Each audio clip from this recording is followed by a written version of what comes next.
Unta ni ada disebutkan di dalam Quran. Siapa tahu ayat dia? Saya belanja nasi Arab anak unta malam ni. Jamal ke mana? Nak jawab? Surah apa? Dah tamat okey, tamat. Di ayat dia, afala yanzuruna ilal ibili kaifa khuliqat wa ilas samai kaifa rufi'at wa ilal jibali kaifa nusibat wa ilal ardi kaifa sutihat. Surah Al-Luba Al-Ghashiyah. Okey jadi afala yanzuruna ilal ibili kaifa khuliqat. Allah kata dalam Quran, adakah kau tidak melihat aku menciptakan ibil? Unta tu al-ibili. Ibili ni adalah anak unta. Kalau unta besar jamal, kalau anak unta ibil. Jadi dalam Quran disebutkan anak unta, fala yanzuruna ilal ibili kaifa khuliqat. Adakah kau tidak melihat bagaimana aku menciptakan anak unta? Jadi Allah suruh kita tengok unta. Selepas itu beberapa kajian dilakukan oleh saintis yang bukan Islam. Dia ambil unta, dia nak tahu kenapa dalam Quran ada unta. Jadi dia pun ambil lah unta, dia letakkan di satu ruangan dan dipanaskan ruangan tu. Yang pertama sekali dia panaskan ruangan tu. Pada asal dia bermula daripada suhu 25 darjah Celsius. Lepas tu naik pula 30 sehinggalah ke 60 darjah Celsius. Unta tu pada asalnya dia dalam keadaan duduk. Sampai sahaja 60 darjah Celsius barulah dia bangun. Dan di dalam suhu 60 jugalah apabila saintis ni, para pengkaji ni, dia cek suhu di dalam badan unta, suhu dia 28. Suhu dekat luar 60, suhu di dalam badan unta 28. Jadi unta ni dia ada keupayaan menyejukkan badan dia. Jadi siapa yang suka panas, mungkin dia ada DNA unta sikit. Jamal suka panas. Suka panas? Okey, angkat tangan belakang tu. Okey, jadi yang seterusnya mengenai unta, kita tengok sebelah kiri dan kanan ada pokok warna hijau. Pokok yang rendang-rendang warna hijau tu. Jadi pokok tu adalah spesies dari pokok gharqad. Tahu tak pokok gharqad? Pokok gharqad ni adalah pokok yang Yahudi tanam. Sebab apa Yahudi tanam? Tanam sebab di hari akhirat semua pokok akan bagi tahu ada Yahudi menyorok belakang dia. Kecuali pokok gharqad. Pokok gharqad lah. Jadi di Madinah kita ada satu perkuburan dinamakan Baqi' al-Gharqad. Pokok tanah perkuburan yang asalnya banyak pokok gharqad lah. Kita tengok kiri kanan. Pokok gharqad ni dia ada duri yang sangat panjang, 2 ke 3 inci lah. Kita tak nampak sebab kita jauh. Kalau kita pergi dekat, setiap daun diselami dengan duri-duri yang panjang lah, 2-3 inci. Yang menjadi ajaibnya, pokok gharqad ni juga adalah makanan asas kepada unta. Unta makan pokok ni, dia kunyah duri tu. Allah bagi kelebihan, bibir dia besar ke depan, di bawah bibir dia menonjol ke bawah. Dia boleh makan duri tanpa mencederakan diri dia tu. Ni nampak banyak. Jadi yang seterusnya, unta mampu berjalan 1000 km tanpa minum walau seteguk air. 1000 km. Kita kalau daripada Melaka ke Terengganu 400 km lebih kurang. 400 400 ulang alik tak cukup lagi. Jadi unta mampu. Kita naik kereta pun kena minum air tawaf umrah kita lebih kurang 5 km in total. Start daripada hotel, tawaf, tujuh pusingan, sa'i, tahlul, balik hotel, lebih kurang 5 km lah. Jadi unta ni kebolehan dia berjalan 1000 km tanpa minum air. Sebab tu Allah suruh tengok. Allah ciptakan unta dengan sangat ajaib. Kebolehan dia sangat luar biasa. Sama juga dengan kaki dia. Kalau dia pijak di tanah yang keras, kaki dia normal seperti biasa. Tapi kalau dia pijak di pasir, dia akan buka 3 kali ganda kaki dia. Macam cicak, dia akan jadi lebar lah. Cuma saya tak boleh nak tunjuk tak ada unta. Biasanya asalnya kita akan ke Wadi Berkat, milik GISP Holding. Asalnya sebelum ni memang kita pergilah. Selepas ada isu Abu Ya seorang yang teliti, kita tak pergilah. Sebab dia terlalu teliti, takut dia tengok kita. Okay. Jadi Wadi Berkat tu sebenarnya bagus. Bagus. Dia sediakan binatang-binatang sunnah. Dia sediakan kibas, dia sediakan unta, jemaah boleh naik unta sebagainya. Jadi kita boleh tengoklah binatang-binatang yang ada pada zaman Nabi yang Nabi gunakan. Cumanya dia select tang lain lah. Jadi tak apa, kita pergi ke masjid sahaja. Dan itulah yang saya nak cerita mengenai unta. Selepas daripada ayat unta tu, afala yanzuruna ilal ibili kaifa khuliqat wa ilas samai kaifa rufi'at.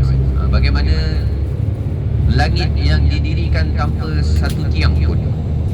Wa ilal jibali kaifa nusibat. Sama juga gunung ataupun bukit yang berdiri kukuh tanpa tergelongsong ataupun bergerak. Lagi satu apa? Yang last sekali ayat. Wa ilal jibali sama wa ilal ardh. Fadzakir innama anta muzakkir.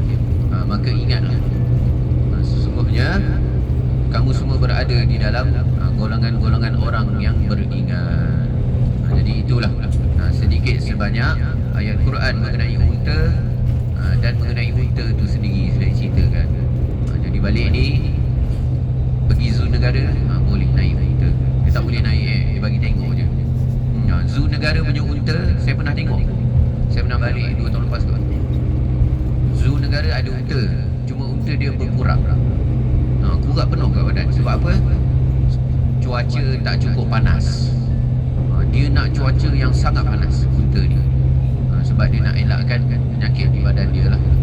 Okay. Jadi unta juga yang kita tengok kiri dan kanan, ada unta yang dia bela dan ada juga yang liar. Yang liar ni bukan asal dia liar, asal dia bela juga. Bila dah tua dia dah nyanyuk. Unta ni bila nyanyuk dia gigit orang. Dia gigit orang, dia tak keluarkan susu, daging dia pun tak boleh makan, diet. Jadi orang Arab Badui, orang Arab asli ni dia lepaskannya.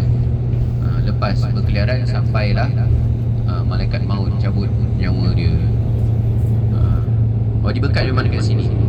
Wadi Berkat ni asalnya memang bagus lah, tapi agak sayang lah. Tengok sebelah kanan.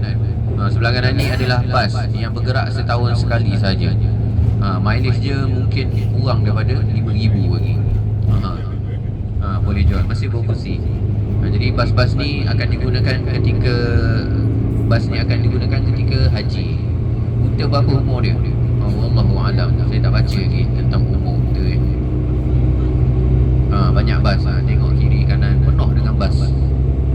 Ni bas yang dah dibuang lah. Okey, untuk driver bas kita ramai yang tanya orang mana. Orang Saudi tak ada jadi driver bas. Saya nak maklum gaji dia orang ni sangat kecil. Gaji driver kita ni 1,500 rial sebulan. Basic lah 1,500 rial. Cumanya jadual dia sangat pack. Jadual dia berpusing-pusing. Jadi sekejap lagi macam dia orang ni, pukul 3 akan ada ketibaan di Jeddah. Dia akan ambil Jeddah hantar ke Mekah. Lepas tu malam pula pukul 9 dia ada check out pula daripada Mekah menuju ke Madinah. Dia memang bekerja tanpa henti lah. Sebabnya driver bas ni daripada negara-negara yang miskin. Contohnya driver bas kita sekarang ni daripada Mesir. Mesir ni duit dia kecil sangat, dan dia banyak sangat pengangguran. Sebab itulah ramai yang datang ke sini bekerja sebagai driver bas. Ada yang daripada Sudan, ada daripada Indonesia. Yang di Taif itu Indonesia kan. Jadi soalan ni, orang Saudi kerja apa? Orang Saudi bukan di Masjidil Haram, kedai-kedai itu bukan semua orang Saudi. Bukan semua, memang tak ada.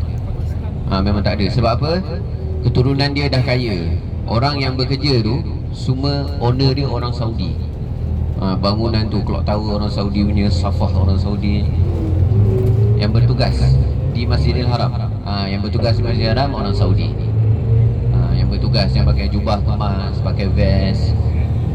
Yang kebersihan bukan kebersihan orang Pakistan dengan Bangladesh. Polis orang Saudi. Polis orang Saudi lah. Dah macam rombongan ni sekolah rendah. Tanya polis. Tanya, ya Allah. Tak apalah, itu fakta. Betul? Tengok sebelah kiri ada lagi stesen bas. Bas yang diparking.